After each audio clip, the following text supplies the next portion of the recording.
When you practice self-care and you are at your best, you then can provide the best care, whether it's to your family or to somebody that you're supporting. You can produce your best work at work, right? You can, when you're in that great mindset and you're taking care of yourself, you can take care of the people around you. And if you're not taking care of yourself, then how are we meant to take care of the responsibilities and the duties that we have in our everyday life?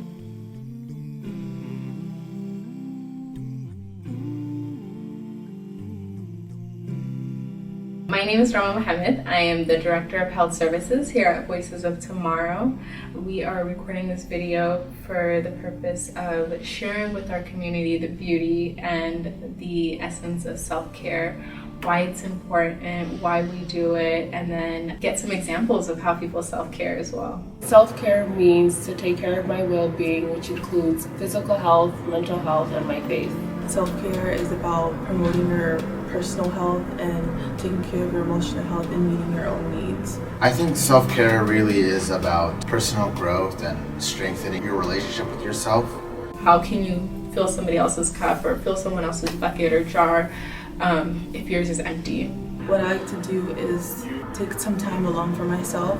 So that means going somewhere by myself or like taking myself out or spending time in my room. I feel like when I'm alone or have solitude, I can just process my feelings or emotions, de-stress, and then I can come back. Venting sometimes is like a great way, and it doesn't have to be verbally venting. It could be writing it down, but finding a way to release it. I handle stress by honestly tackling one thing at a time. I try not to think about a lot of different things when there's like one thing I need to focus on, so I try to like calm down, and that's where faith comes in for me, where I like to pray and like really just calm myself down and literally just think through the problem without trying to like come up with all these different scenarios in my head.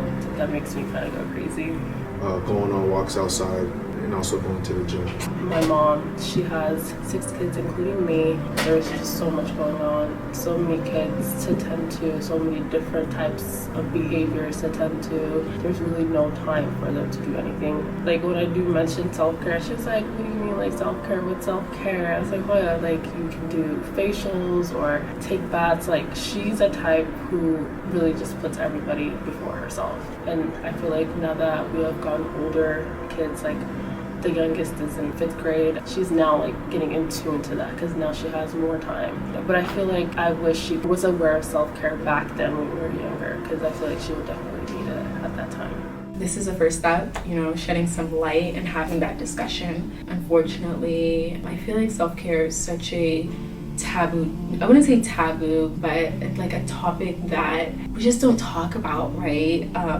We're always, as mothers, taught to give and give and give. And, even I was told, when you have your kids, it's no longer about you. When you have kids, it's about them. For 18 years, you are giving to them. But how can you give to these beautiful babies if you're not giving to yourself?